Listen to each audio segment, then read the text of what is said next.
once I get started, I go to town. 'Cause I'm not like everybody else. No, no. I'm not like everybody else. I'm not like everybody else. I'm not like everybody else. And I don't want to live my life like everybody else. And I don't want to be destroyed like everybody else.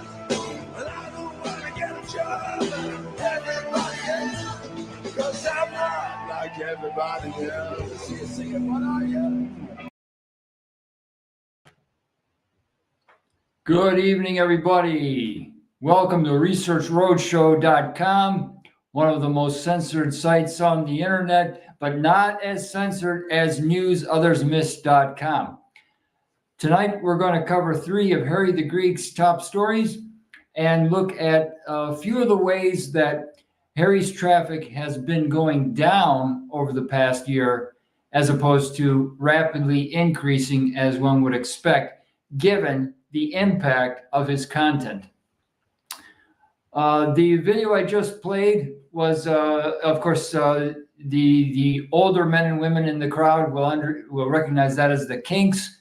I'm not like everybody else, but that was the opener for a few episodes of The Sopranos.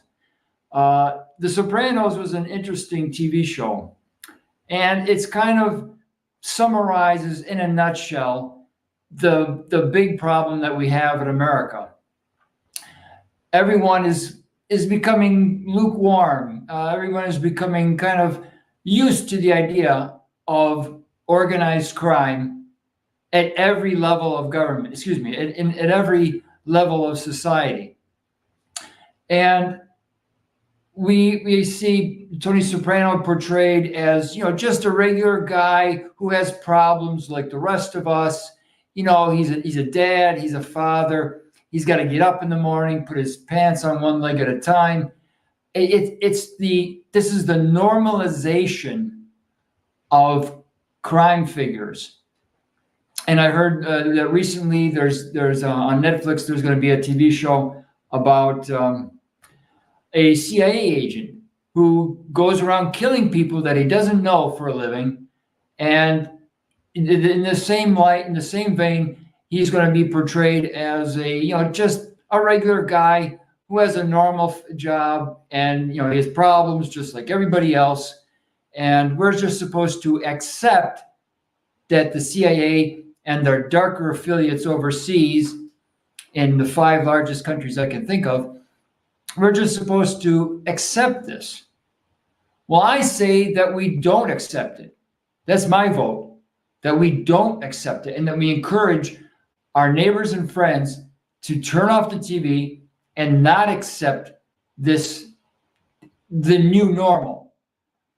Like your local drug dealer or the local mob boss or your certain county commissioners, not everyone, but there are certain county commissioners and state senators who are all being portrayed as just regular guys. Okay, let's get into one of Harry's top stories. And that is I just love this picture of Peter Strzok. As you know, Peter Strzok Jr. is a recurring figure. Let's put it that way. A recurring figure in our story, in many of George's stories. Peter Strzok Jr., for example, is linked to Harry the Greek, was able to link him to the European Adoption Consultants case that was, it started well before he came on board. He was still not even a teenager when the European Adoption Consultants got started in 1983. But still, over the past 11 or 12 years, he's pretty much been running the show. Let's zoom in a little bit. And remember that during the Russiagate scandal, Peter Strzok was was called up twice to testify, I think, before a joint session of Congress. And those were some very weird, some of the weirdest stuff you ever saw on C-SPAN. I think that Peter Strzok was actually acting, and that the way he was acting was dictated by a very large computer called AlphaGo. And I'll cover AlphaGo in a separate show dedicated to AI, because there's a lot of confusion right now about what AI is, what it isn't, and not many people understand the division between machine learning and expert systems and all the other various segments. But for now, my vote is that Peter Strzok, both times he was in front of Congress, he was being coached on how to conduct himself and what facial expressions to use by AlphaGo. Anyway, that's not one of the top 3 stories for Harry right now. Let's get into the first one.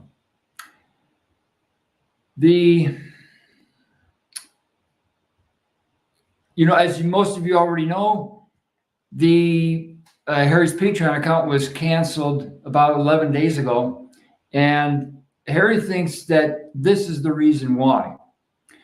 That it was because of his article on Peter Strzok's wife, who was, I don't know if you can see that or not. Okay, Mrs. Peter Strzok is in charge of the FTX fried Clinton cover-up. Okay, what is Harry getting at here? Who is Mrs. Peter Strzok? Her name is Melissa R. Hodgman. And on very rare occasions, she'll use her husband's last name, but usually she goes by Hodgman, because that's less of a dynamite. It's a not such a hot topic to use her maiden last name, and therefore it won't come up in search results. So if you use Strzok, the last name Strzok, as one of your search terms, her and her department will not come up. All right, so she's the acting director, Division of Enforcement at the Securities and Exchange Commission. And we know, thanks to Charles Ortel's work in 2006, 2007, 2008, that the SEC, from time to time, has had its few problems with corruption, right? I'm not saying everyone's corrupt over there at the SEC. And I have no firsthand knowledge. I'm just saying that Charles Ortel did manage to show that the SEC was not was kind of enforcing 3 different levels, of behavior. They were very tough on the small businessman who was trading, an insider deal worth $500,000. But at the higher levels, their accusations, their formal the suits against the big players were few and far between. So Ms. Strzok, Melissa Hodgman, is Peter's wife, and she has a very important role at the Securities and Exchange Commission. Simultaneously, she's in charge of selecting what the FBI and Justice Department will investigate regarding money laundering overseas, cyber crimes overseas, and cryptocurrency. This is the major reason for Harry's story that came out a couple weeks ago. He says details of the FTX scam are in this story. Okay. Clinton is in the middle of the FTX 50 billion crypto scam.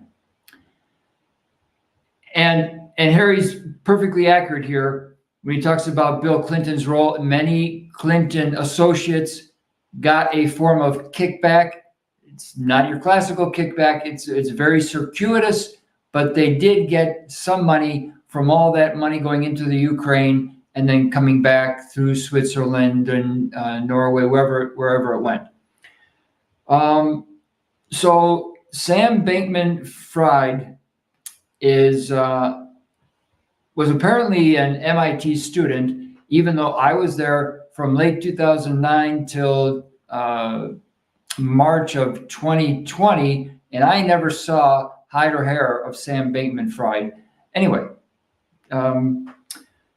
he might have stayed in his room all the time, and maybe the other students brought him the books. I don't know. And maybe he had take-home exams for the whole time. Could be.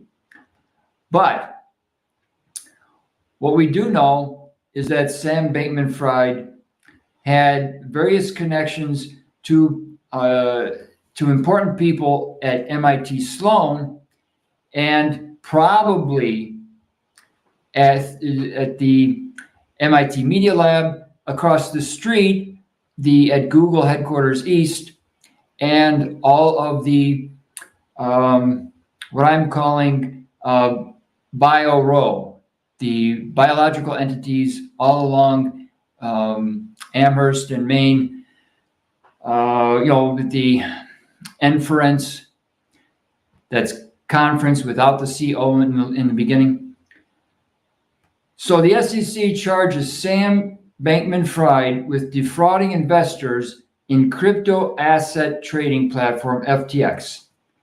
Most of you have heard about this story before. It's been all over the news.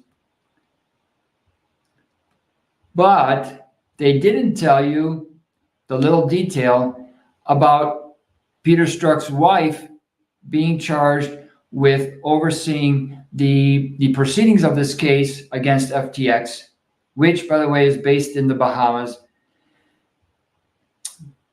FTX raised more than $1.8 billion from equity investors, including approximately $1.1 billion from 90 US-based investors. In his representations to investors, Bankman-Fried promoted FTX as a safe, where have we heard that word safe before? Responsible crypto asset trading platform, specifically touting FTX's sophisticated automatic risk measures to protect customer assets. The complaint alleges that in reality, Bankman-Fried orchestrated a years-long fraud to conceal from FTX investors the undisclosed diversion of customer funds to Alameda Research, his privately held crypto hedge fund, and 2, the undisclosed special treatment afforded to Alameda on the FTX platform, including providing Alameda with a virtually unlimited line of credit funded by the platform's customers and exempting Alameda from certain key FTX risk mitigation measures. And 3, undisclosed risk stemming from FTX exposure to Alameda's significant holdings of overvalued illiquid assets, such as the affiliated tokens. Okay, now, so this is right in, it's right in Melissa Hodgman's bailiwick, right? There's tons of evidence.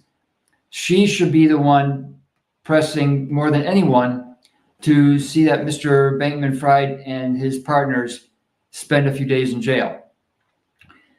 The SEC said that the FTX Ponzo fiasco involved $1.8 billion. So what happened to the rest of the money? Bill's wife, Hillary, was never charged for the 869,000 emails fiasco. She was for selling federal assets. She was for selling federal assets while she was Secretary of State. The money was funneled into the Clinton Foundation. Okay, so you can visit this site, the other of Harry's articles at brassballs.blog. FBI is still investigating Hillary emails, et cetera, et cetera. Melissa Hodgman was in charge of that investigation too. She covered it up in exchange for a promotion over at the SEC.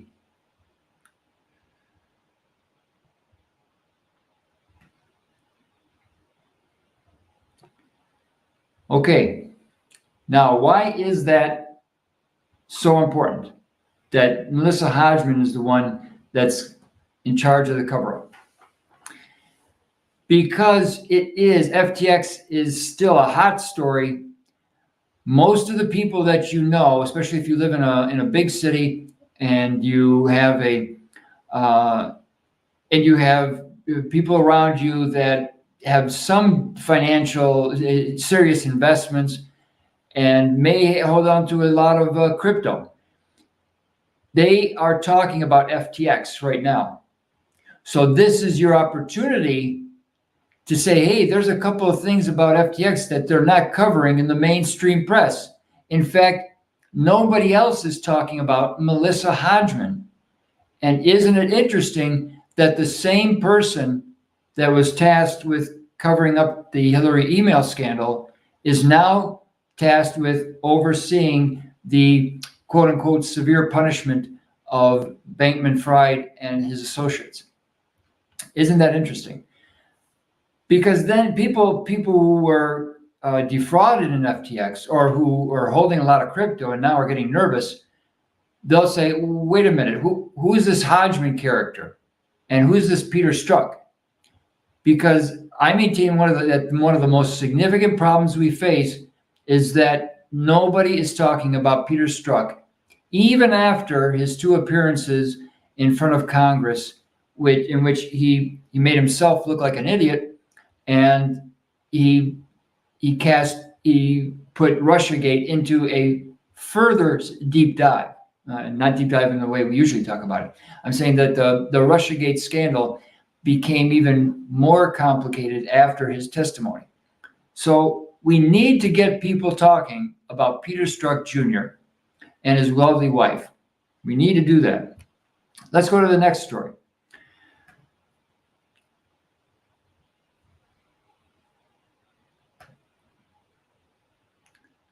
The WHO, the World Health Organization, which hopes over the next year to become the World Health Authority, is also a top story for Harry.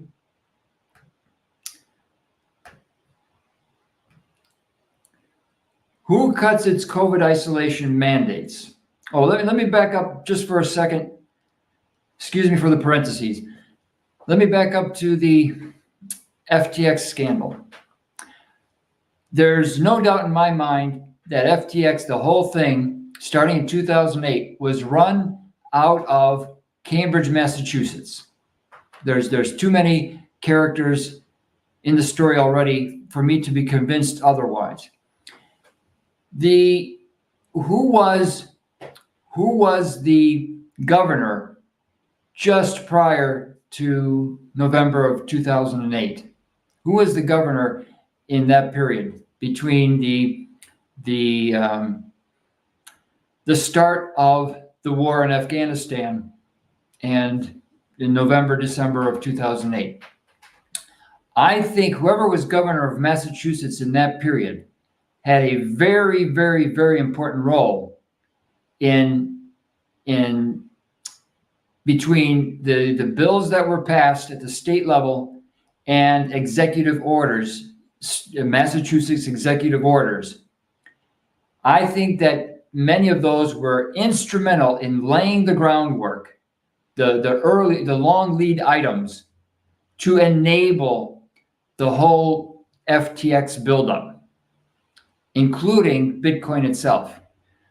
I think that if you go back through your history book and find out who was the governor from the start of the war in Afghanistan until November of 2008, you will find the answer to many of the questions that the American people should be asking now, having read all of Harry's articles. So let's come back to the World Health Organization. As you know, George was in Geneva in March and April of this year, covering the WHO conference, and he did exceptional work in learning about the day-to-day, the actual players, the actual delegates to the conference, and learning about how the chess game was being played, who was where during what session, during what breakout session, and why were the personalities specifically chosen to go into each breakout session. The World Health Organization could become the de facto sovereign in the United States. Now, one could argue, and I think that Catherine Austin Fitts has already argued, that the top bankers and the people behind the bankers, like Larry Fink, they are immune from criminal prosecution. And that's thanks to Lanny Breuer, that in 2010 gave them that immunity. If you have immunity from criminal prosecution, you can replicate every one of the powers of a sovereign. But let's table that argument for now. The reason that George went over to Geneva and not to Davos in March and April was because the World Health Organization is being positioned to take over as the de facto sovereign in America because of the extraordinary measures, powers that will be conferred to it in the event of another pandemic. Let's say Ebola or another hemorrhagic fever is breaking out, and this time, literally 4% of the people who get it die from it. At that point, the WHO declares an emergency, and they direct every level of government. They will be over Homeland Security, they will be over the FDA, over the CDC, and every county and regional government that you can think of. That is a situation that must be avoided. If we are going to take back the country, as a lot of people are saying, then it is mandatory that we start educating each other and our neighbors and friends about the WHO, how they actually work, who represents your state in New York for the WHO and over in Geneva. Who is your representative? Find out who that person is. Get a group of 4 or 5 people together and go visit that person. Let's visit Harry's article. Who cuts its COVID isolation mandates?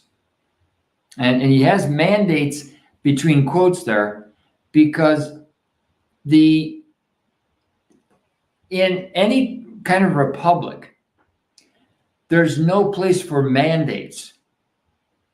And I'm surprised that people in Massachusetts and Ohio at the start of the pandemic in 2020 didn't see that there is no place for mandates in a republic. Anyway, let's go further down. You all know the gentleman on the right, on the left, Anthony Fauci. His shenanigans have been covered in detail here and in other alternative media websites. The guy on the right is Tedros. Tedros, who failed to acknowledge or to take action on several serious outbreaks in his own country back in the day, and yet somehow he magically becomes the Director General of the WHO.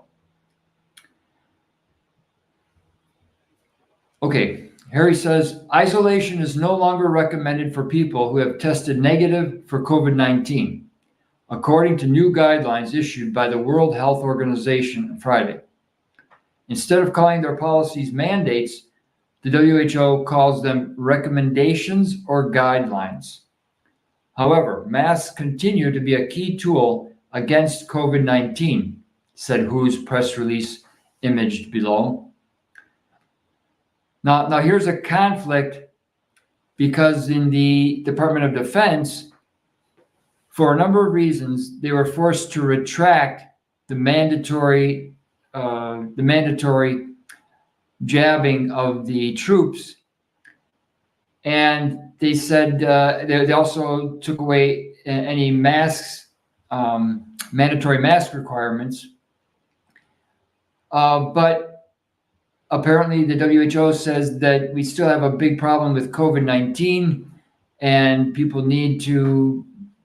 should wear masks. So this is an opportunity for us to leverage the infighting between various factions of the deep state, and to leverage the fact that because of all the deaths that we're seeing, not just here in America, but around the world, the very high rate of deaths, especially those related to heart problems, we can leverage the new information coming out to challenge our neighbors and friends who are kind of on the fence and say, hey, did you notice that there's a big difference between what one entity is saying and another entity? Did you notice how they're not coherent? I mean, do we have a problem? Or play dumb, pretend like you don't know the answers. You're just that's what people want, to help people who are kind of stupid. Okay, so if you play dumb and say, why can somebody explain to me why that is, that one health authority says this and the other health authority says that? You know, the Surgeon General says one thing, and then the 3-star and DOD says another thing. Please help me out here. Help me understand this. While they're trying to help you understand, because they're much smarter than you, they'll get caught in a trap. You know, they'll be forced to contradict themselves at some point. And that's when you can say, oh, so what you're saying is that I don't have to wear a mask. And if they say, well, oh, no, you should wear a mask. But you just said 3 minutes ago, you see what I'm saying? It's very important that we take Harry's information and use it to show the various contradictions and the hypocrisy, the great hypocrisy that we have now in our state governments and our federal government. Okay, the WHO has updated its guidelines on mask wearing in community settings, COVID-19 treatments, and clinical management. This is part of a continuous process of reviewing such materials, working with guideline development groups composed of independent international experts who consider the latest available evidence and the changing epidemiology.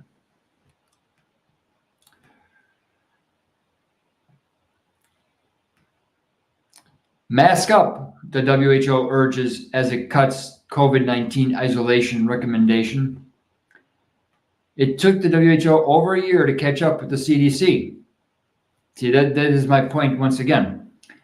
The same guidelines were issued on December 21st, 2021 by the CDC. Their press release is linked here. Okay.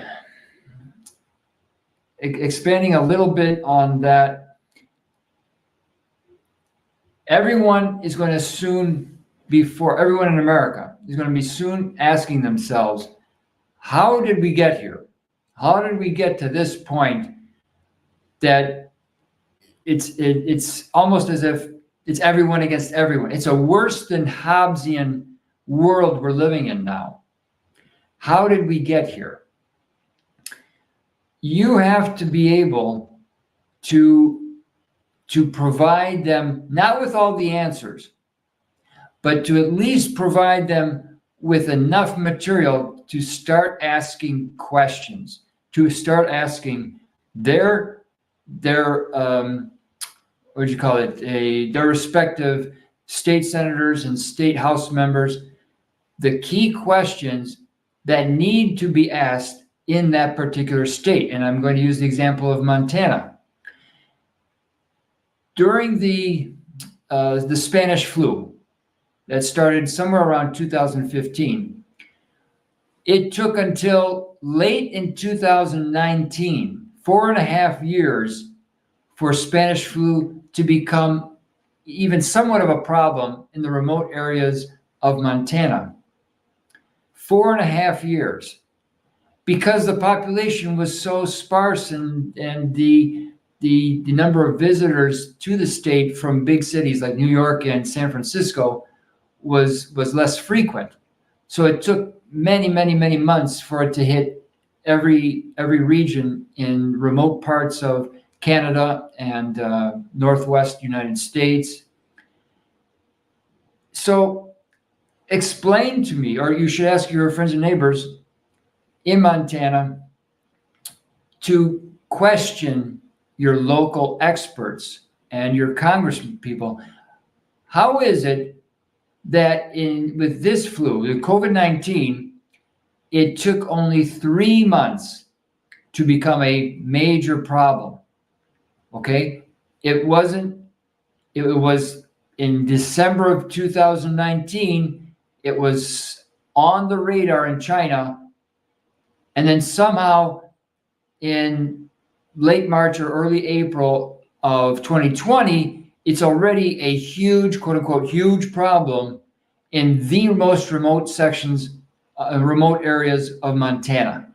How is that possible from a contagion point of view? How does that happen? If our subscribers that live in Montana, you should be getting together your friends and neighbors who are like-minded and going to the state capitol with these questions. Explain to us how, especially after Mark Kulak's great revelation, that COVID, the vaping deaths and vaping illnesses became a big problem in September of 2019. Could some of those excess deaths be attributable to the number of younger people who had started vaping and the contamination found in September of 2019? Is it possible that in Montana, leave alone the other states, you only got to focus on your state right now. Is it possible that in March of 2020, the health czars in Montana blew out of proportion the COVID-19 epidemic in their state? That it was not really a problem for the voters, for residents of Montana?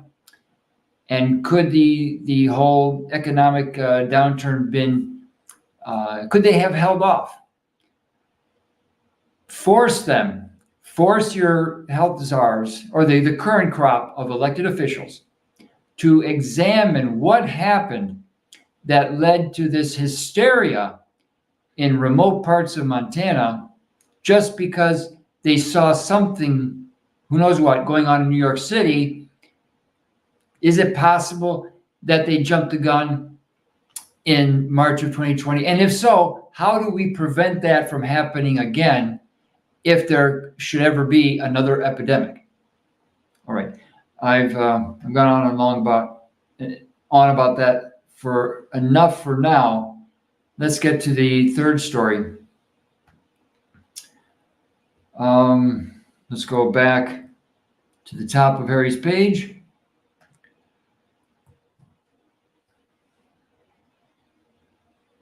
All right. And I just want to remind our viewers that Harry's traffic, even before the loss of his Patreon account, Harry's traffic was steadily declining. And it's counterintuitive. You would think that the more big stories he comes out with, the more his traffic would increase and the more donations there would be, and which would give him more money to get more transcripts, to gather more material, to increase the website, the robustness of the website even more. In fact, the traffic was going down. And one of the reasons is that I don't think that we who call ourselves Ospreys, that are roughly about 3,000, I don't think we do enough to share these stories amongst ourselves and our closest friends. I think we need to do more.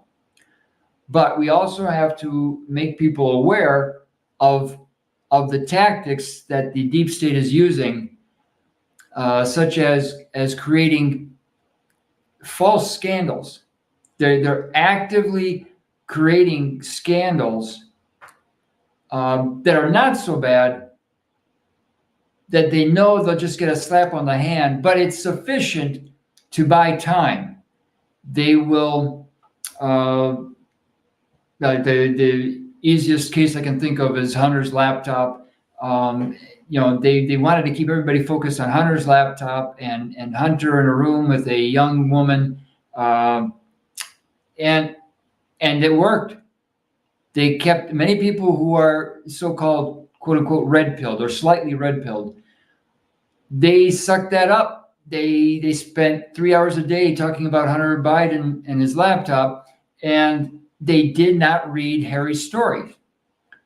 So that's why I think that the deep state is actively generating scandals that they know will pull eyeball hours off of our websites, especially Harry's, and get the and in the end they have to maybe pay a fine of a couple $1 million, or they'll someone will spend a few days in jail, but they need that to cover up the big scandal.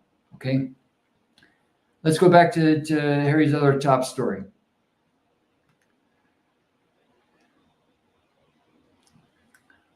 Los Angeles District Attorney to pay $600,000. I know it's here somewhere.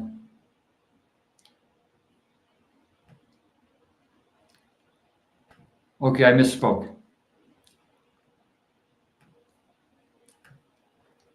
Los Angeles DA to pay $125,000, not $600,000. $125,000 to open Connect servers. I think that's a little bit outdated. I think it's actually a little more than that. Rick Olson will correct me if I'm wrong. All right. The reason that this is important is because, and as we've said before on the previous 5 episodes, this case is huge. The Eugene Yu case, and hopefully soon the Lionel Nee case, is huge. We have been covering this in depth because this is where we separate the true truth seekers from the controlled oppo. Okay, a good example is, and I did it before, and I think it's worth repeating for those who haven't seen our previous episode. I'm going to do a search for Lionel Nee and Eugene Yu on the internet. I'm going to do this live so you can see that there's no tricks up my sleeve.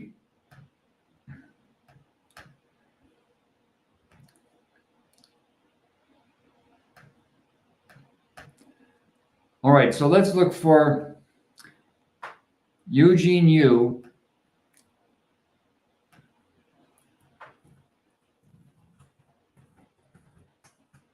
You can try this at home, ladies and gentlemen. Eugene Yu site, warroom.org. No results. Now, Eugene Yu is a known Chinese spy. So says the FBI and Department of Homeland Security. Not to be confused with Fatherland Security. If Eugene Yu is a known Chinese spy, then why doesn't Mr. China at warroom.org, why is he not talking about it every day, 4 times a day? That's what I want to know. Let's look, just to be sure, let's look for Lionel Nee.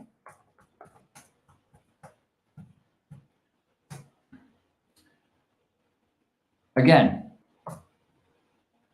no search results for Lionel Nee at warroom.org. Okay, so why is that important? A lot of people who are more or less on the right talking about election fraud are not hearing about the biggest case ever in the area of election fraud. Lionel Nee and Eugene Yu represent the biggest, if there ever was a situation of voter fraud or election machine trickery or voter somehow the votes not being counted right. This is it. So why aren't all of those radio stations, all the talk radio across America that was saying election fraud, election fraud, election fraud, why have they never said one single word about Eugene Yu, the Eugene Yu trial in Los Angeles Superior Court? Why is that? Get your neighbor, first of all, gather your own data, compile it, and then go to your neighbors and friends, maybe with a one-pager, and say, how come our local radio station isn't talking about it, this case, even though for the past year and a half or 23 months, they've been screaming election fraud? Why is that? Just put it out there. Get them to scratch their head a little bit.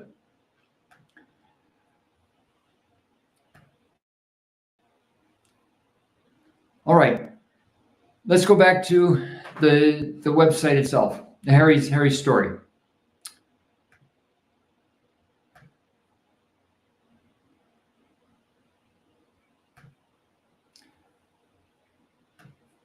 So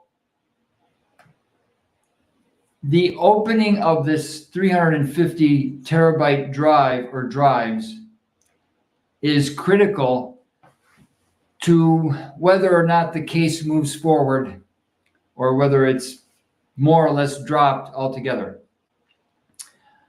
Because right now we still don't know where exactly Eugene Yu is. Is he still in Los Angeles County somewhere? Is he overseas? He could be in Amsterdam for all we know with his partner, Mike Lee. All right, reading through the story here. According to LA District Attorney Luke Sizak, Connect is an election system software. Oh, I missed the first part. So they're going to pay a large amount of money. I think at one point Harry said $1 million to open up and to decrypt this hard drive. Connect is an election system software company. It was paid $2.6 million to administer the November 8th election in Los Angeles County. Okay, I think that this is actually the next to last article on the Eugene Yu case, because I already covered this 4 episodes ago. But still, the largest, this is a big case, and it is not about, if your neighbors and friends come to you and say, wait a minute, I did what you asked, I went to the website and it says that they're accused of taking $2.6 million from a county government and of sending a few hundred or a couple thousand names and phone numbers and addresses of some poll booth workers. That doesn't seem very big to me, but there has to be something much, much bigger. And it has to involve the same people that were running the FTX scandal up in Cambridge, Massachusetts. Otherwise, the Connect would not be completely surrounded, literally in the case of the island in San Francisco, by Genzyme, Amgen, Novartis, 11 therapeutics firms. There has to be a biological connection. There has to be. And we already showed, I think it was episode 7, that Donna Wang was connected to Charles Lieber. All right. Charles Lieber deserves his own series of shows. Anyway, let's go back to, where is that article now?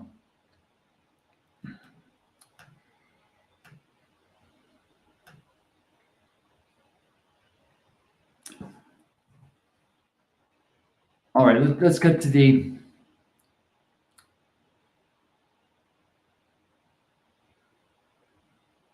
all right, I can't find the article I was looking for, but let's pull up this one because it's close enough. Thanks again to Rick Olson for going to court that day. That told me a lot about what's going on at Los Angeles Superior Court.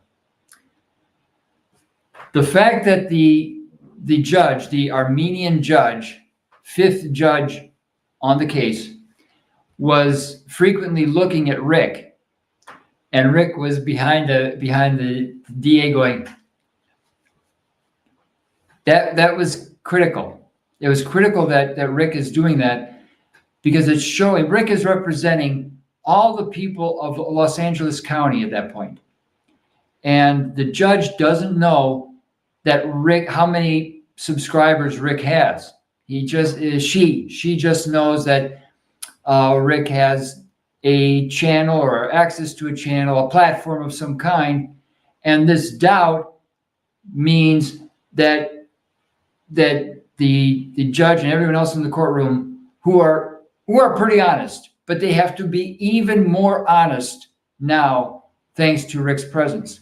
So this is why having boots on the ground is so important, and overcoming your own initial doubt as to your abilities or skill set, the gaps in your skill set that might make you a little timid and say, well, I've never been in a big court setting like that before. That's not my kind of thing. It's overcoming, turning this ship around means overcoming my own and your own natural inhibitions and pucker factor, for lack of a better word. Okay, let's get to the meat. Why did I put up that photo initially of a man walking down a street in Boston holding a bag full of money? Because the more we dig into the Eugene Yu case, the more we're going to find biologists, the people that George has been covering for the past 3.5 years, ever since Task Force finally convinced him that the bios were more important than the nukes. We have to get people to make the jump between Fauci bad and connect really important. So I've got, up in Ohio, I've got about 50 people now who are saying, yeah, you're right, John, Fauci's bad. But they're not realizing how important connect, with a little bit of True the Vote versus Connect case down in Houston. But at least the Eugene Yu trial is big. It's really big. Helping our friends and neighbors to make the jump is not going to be easy, but it is mandatory. It is mandatory that we help them do that. Because first and foremost, if you can convince them that this case is important, then they're forced to ask the question, why aren't the mainstream media, well, they already know that. Why aren't 99.999% of the alternative media not covering this? And all those radio stations, the talk shows that were talking about China stealing the election, how come they're not talking about it? Okay, and that eventually, if you get enough of that cognitive dissonance going, they're eventually asked to inquire about the Patriot Act. How did we get the Patriot Act? Okay, and that's where you throw in a couple of the mobster Mubarak truth bombs.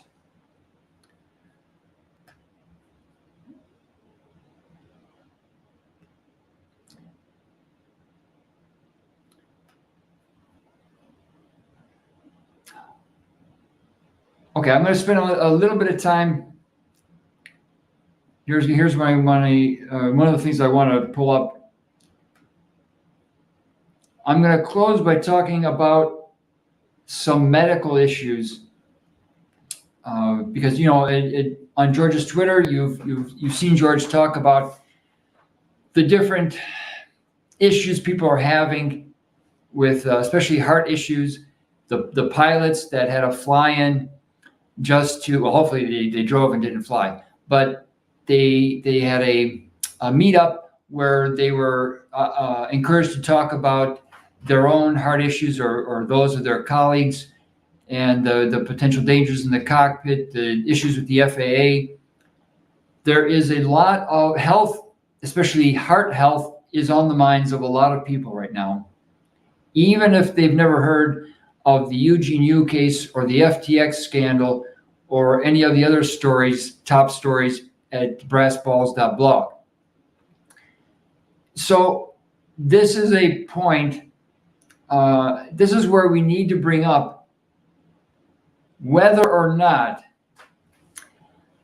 America has the greatest health system in the world or not. And just ignoring for the moment the COVID-19 fiasco, many counties across the U.S. mishandled the COVID situation. That's kind of obvious. But before COVID, between 1970 and 2018, was America's health system really the very best? And why do I say that? Because let's look at the,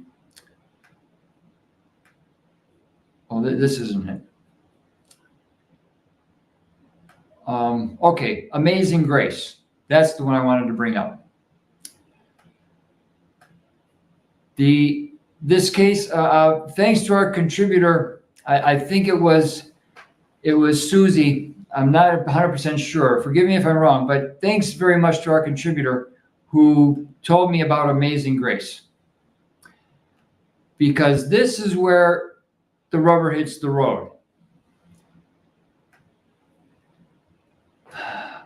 Amazing Grace, Grace is the daughter of a Mr. Shava.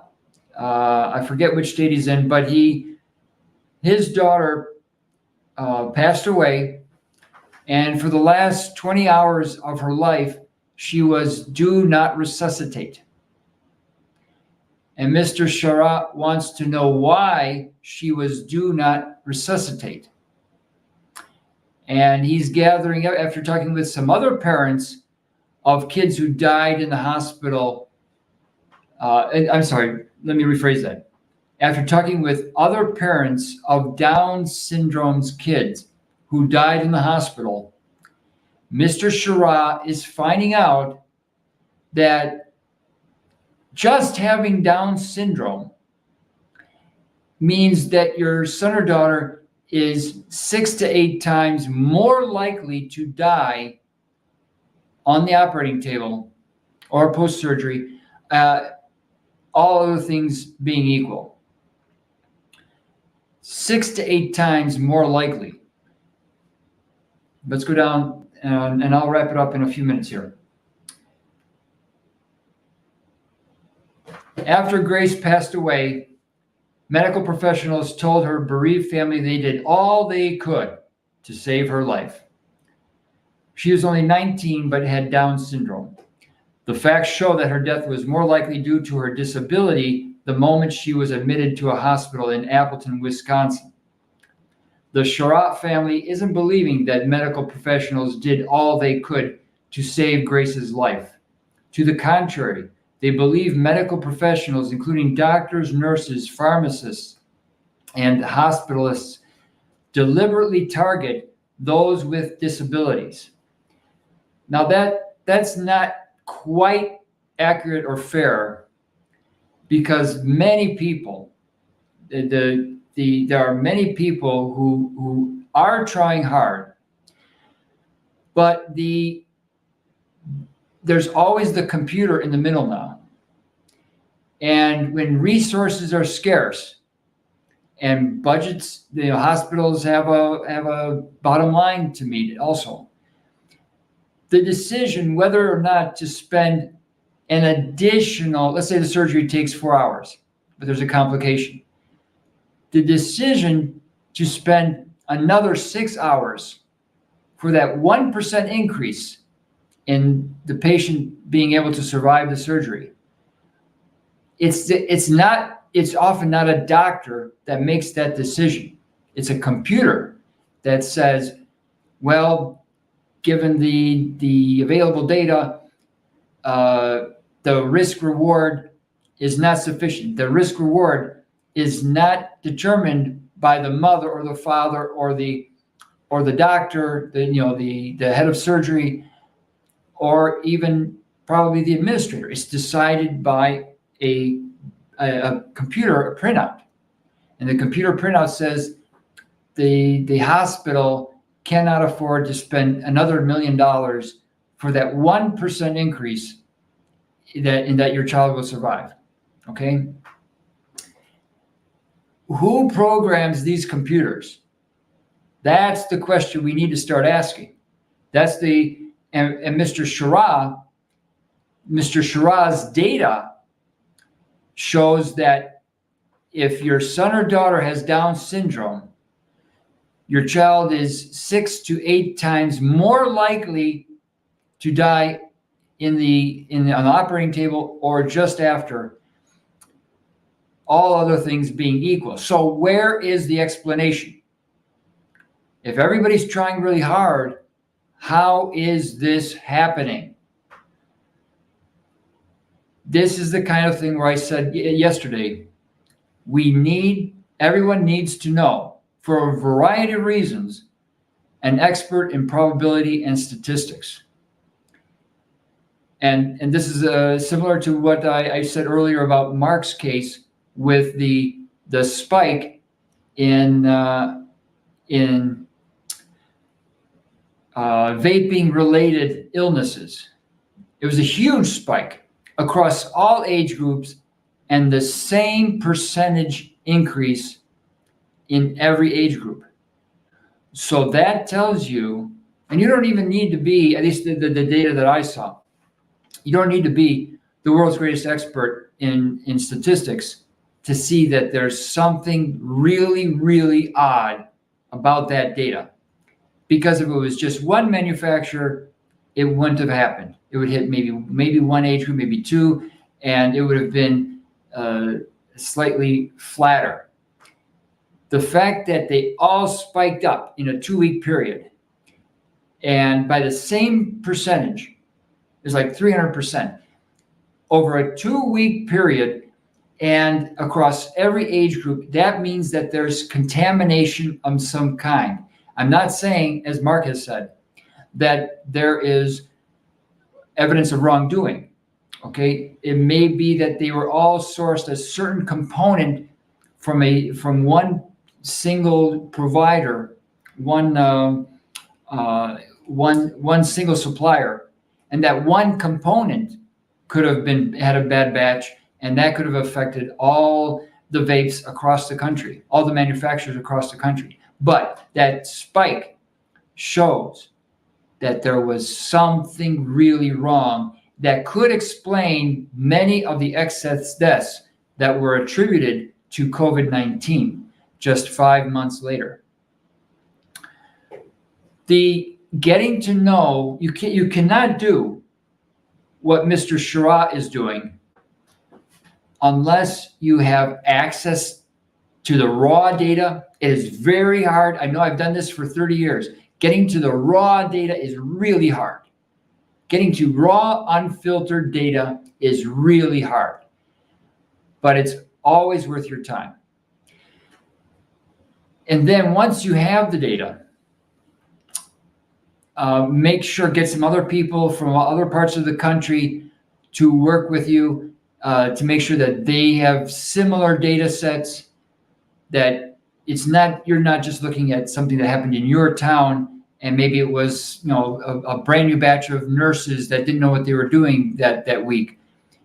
Make sure that get some people from at least other parts of the state, to collaborate to make sure that your data line up in some form so that it's statistically significant, and then present that, come up with a null hypothesis and present that to an expert on probability and statistics.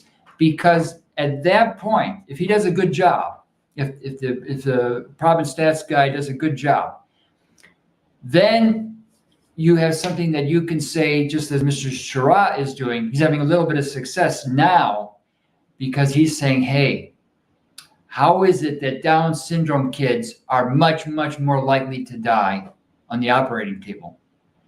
And now the hospital administrators and the insurance guys, they're kind of like, oh boy, we've got some explaining to do. Remember Desi Arnaz and Lucille Ball? You got some explaining to do.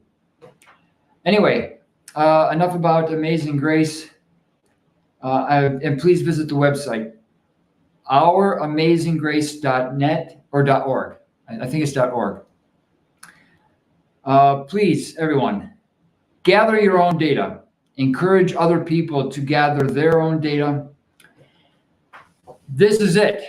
Like George says, this is for all the marbles.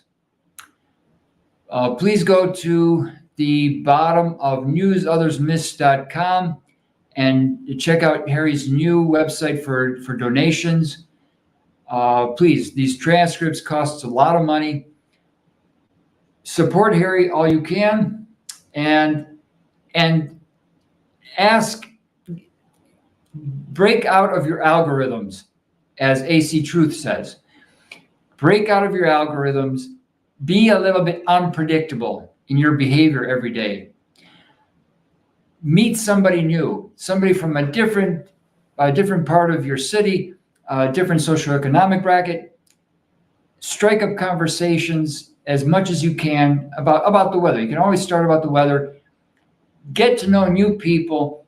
We need cross-pollination, because right now the algorithms are very good at balkanizing us so that we don't communicate, and so that there is no crosstalk and there is no real genuine dialogue or debate. That's what they really don't want to see, is debate. Thanks for tuning in. Please be good, be well, help your fellow man, and we'll see you tomorrow. Well, tonight, if you want, we can jump in on the Zoom call at 9 p.m. and we at 9 p.m. Eastern. Thanks again, and we'll see you tomorrow on News Others Miss. Take good care.